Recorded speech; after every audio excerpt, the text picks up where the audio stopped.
Como en este país no hay pena de muerte, me quedan 25 años para seguir escuchando la voz de aquel nene gritar mi apellido. Era, los primeros días de otoño. Sentado en el balcón, yo me las ingeniaba para leer el diario bajo la luz mortecina del atardecer. Me adormecía el arrullo burbujeante de las palomas.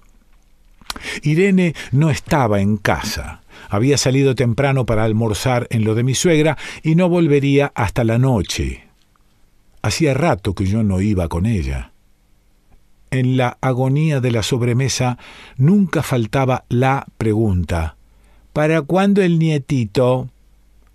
Un día no pude soportar más a la vieja y entendí que Irene jamás se animaría a contarle de los tratamientos y los fracasos. Así que discutimos y le terminé diciendo: conviene que vayas sola. Entonces los domingos fueron más tranquilos, hasta que oí un llamado desde la calle. No un llamado cualquiera, me pareció haber oído la voz de un chico, y los chicos siempre me inquietaron. ¿Por qué? Porque disfrutan ese mundo interior que los adultos añoramos desde el exilio. ¿O acaso porque Irene y yo pisábamos ya a los 40 y nos estábamos acostumbrando a no criar más que sobrinos? Lo llamé. Acá arriba, nene. El chico tardó en encontrarme. Le calculé unos 6 años. Abrazaba una pelota de fútbol y me miraba interrogativo. Traté de sonar amistoso. ¿Qué fue lo que dijiste? Nada, respondió mirando el piso. Jugaba nomás. Dijiste un nombre vos, asintió callado. Había logrado meterse el meñique en la boca sin soltar la pelota. Empecé a sentirme ridículo, pero hice un último intento. Yo ahora voy a pensar un nombre. Si vos adivinás el nombre que estoy pensando, ganás. Interesado levantó la mirada. ¿Querés saber que vas a ganar, no? Le pregunté cómplice y lo animé. ¡Una sorpresa! Lo pensó unos segundos y después, levantando un poco la voz, repitió en media lengua mi apellido. Aunque lo había esperado, confirmarlo me conmovió. Cerca estuve de guardarme en casa sin despedirme del borrego que reclamaba su premio desde la vereda de enfrente. Lo arreglé con una promesa al azar, autitos, caramelos, algo así. Al rato volvió Irene. Lo de siempre. Tiró 2 churrascos en la plancha y me hizo un resumen de su vista. Pensé en contarle la anécdota, pero me arrepentí enseguida. Le habría sonado absurda y alarmante. Hacía muchos años que yo había dejado de escuchar las voces, pero desde entonces siempre sentí que ella hacía diagnósticos a cada palabra mía, a cada mirada. Omitir el episodio del borrego fue el principio. A punto de decírselo, nunca encontraba el momento. Por eso, cuando pasó el tiempo suficiente para olvidarlo, todavía me obsesionaba.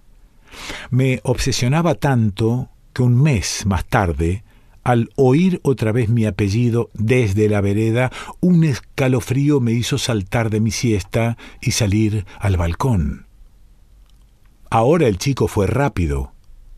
Solo encontré la pelota todavía picando en la entrada del garaje. Ansioso, me puse el sobretodo largo sobre el pijama, cambié las alpargatas por zapatillas, comprobé que Irene dormía y bajé. En cuanto me aseguré de que la vereda estaba desierta, llegué rápido a la pelota. Volví sobre mis pasos y le toqué el timbre a mi portera. Era la única que podría decirme de dónde había salido el nene que conocía mi apellido. En lugar de atender por la mirilla, salió a recibirme. No tuve tiempo para esconder la pelota. «Buenas», me dijo, y me miró de arriba a abajo. Le quería preguntar, ¿esta pelota es de Hay un nene acá enfrente que la pelota es de él. Ah, el Juan Crucito. Su mirada se dulcificó. ¿Le hizo alguna travesura el mocoso? Contra mi voluntad debí decirle que sí, que jugando fuerte el Juan Crucito había pateado la pelota a mi balcón, y a esto estuvo de romper una maceta de Irene. La portera pareció extrañarse al imaginar a un chico de jardín de infantes pateando una pelota hasta un segundo piso. No estoy enojado, aclaré. Me gustaría devolverle la pelota y no sé bien dónde vive. Es el hijo del doctor Rovira. Justo acá, señaló la casa de ladrillos a la vista, muchos metros de frente, 2 pisos, 2 cocheras. Pero si quiere se la devuelvo yo, la criatura se la pasa jugando allá en el patiecito. Acepté y me despedí. Irene aún no se había despertado, así que volví a acostarme. No pude dormir. Temía que volvieran las voces. Sentía esa presión en la sien, esa intriga áspera en la garganta. Un mocoso, el hijo del doctor jugando con mi apellido, jugando conmigo. ¿Los conozco acaso? ¿Me conocen? Al día siguiente comencé a silenciar las voces, aumentando la dosis en 10 miligramos. Traté de ser sutil, pero supongo que Irene lo detectó pronto. Incremento en la medicación, habrá apuntado en su bitácora. Tuvo la delicadeza, y ese fue su error, de no preguntarme. Aunque mis hilaciones perdían más y más profundidad, comencé a notar el cambio de Irene.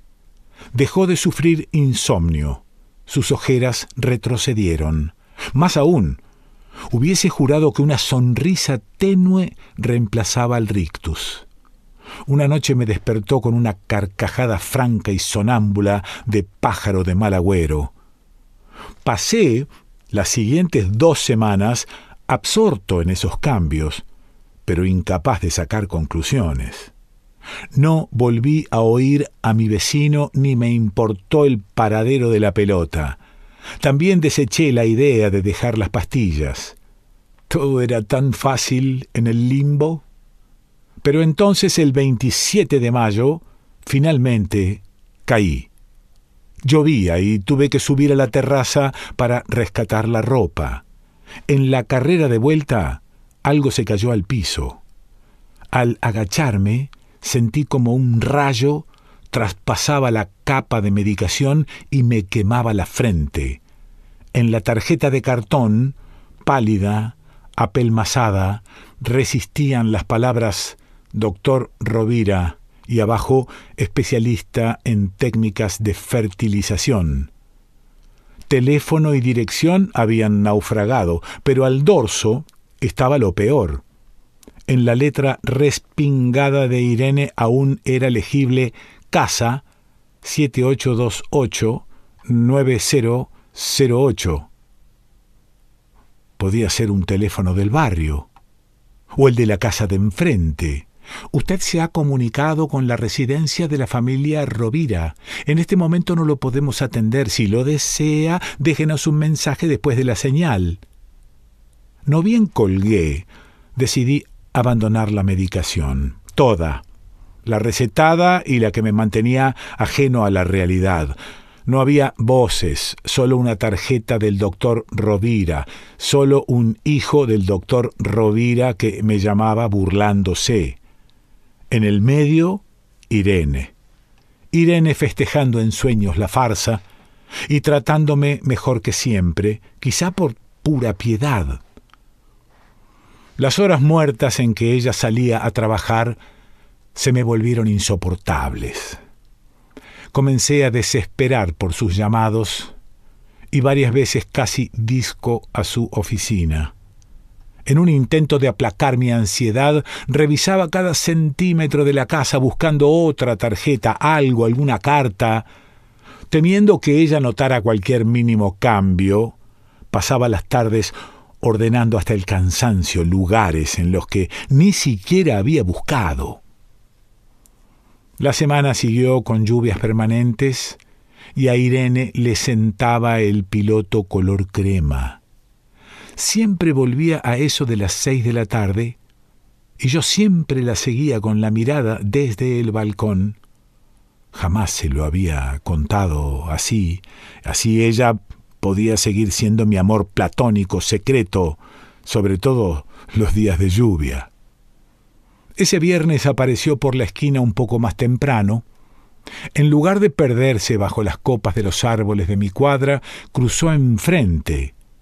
Y antes de que yo pudiera entenderlo, tocó timbre y se metió en la casa del doctor, atravesando el patiecito con taconeo seguro.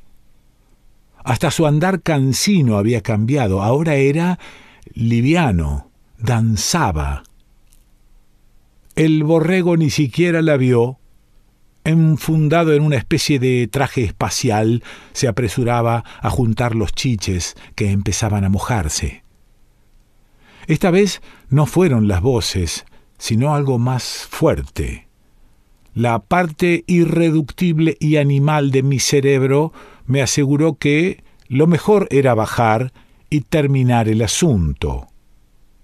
Jamás aprendí a trinchar un pollo, pero sabía dónde guardábamos el cuchillo.